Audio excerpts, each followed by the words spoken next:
Hey everybody, welcome to our species spotlight on the Ruby Tetra Axelrodia rhesae.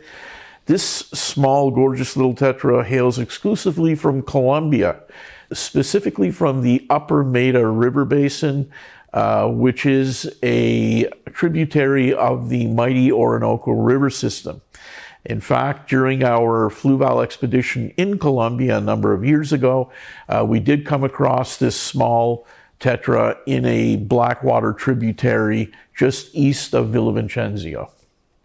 Now we're going to cover a little bit about the behavior, color, size, tank setup, and so forth that suit the Ruby Tetra.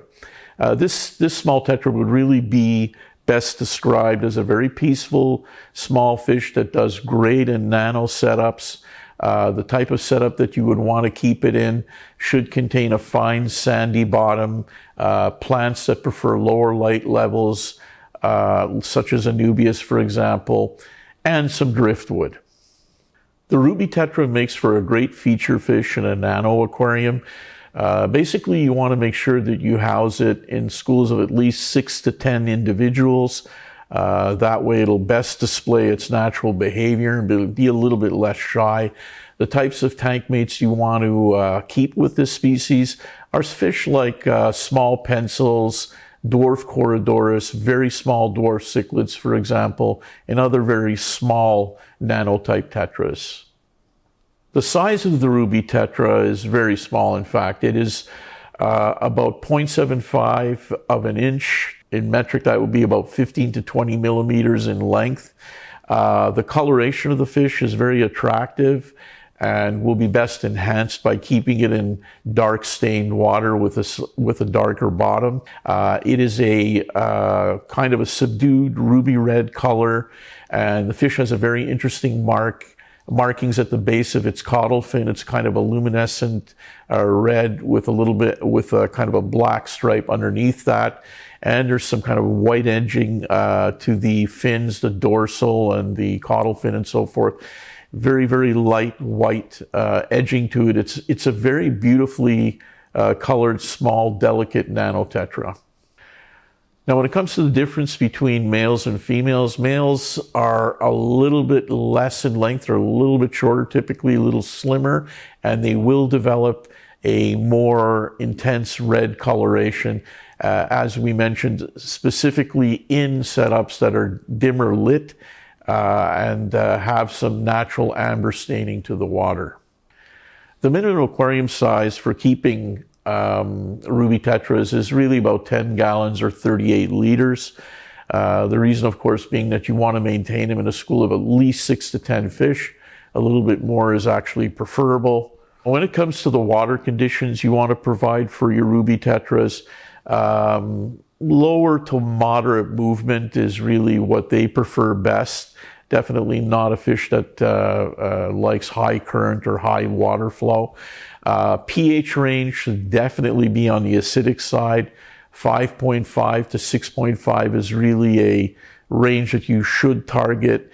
The hardness level should be about 1 to 5 degrees hardness, so that is soft water. They do better in soft water for sure. And the lighting conditions, of course, should be dimmer, as we already previously mentioned. And the water temperature should be somewhere between 75 and 82 degrees Fahrenheit, or 24 to 28 degrees Celsius. We really do prefer 27 to 28 degrees Celsius, though, or around 80, 81 degrees Fahrenheit. Now, when it comes to feeding the Ruby Tetra, in the wild, this fish will be classified as a micropredator, so it actively feeds on very small crustaceans and insects. So its diet will basically include meaty foods such as brine shrimp. Live brine shrimp, of course, is a great thing to feed Ruby Tetras if you can do that on a relatively regular basis. Great food for them. Frozen Daphnia, for example, chopped up bloodworms, glassworms, and they do very well on small pelleted or granular foods as well. In fact, one of the best small granular foods would be bug bites, tropical microgranules. That's an excellent diet, and it's predominantly featured protein source, which is black soldier fly larvae. In summary, the Ruby Tetra is really one of our top 5 small nano tetras for sure, given its beautifully subdued red color, which, as we mentioned, does really get accentuated when you keep them in a black water or well-stained, amber-stained water environment, is going to help. They are really beautifully marked little fish.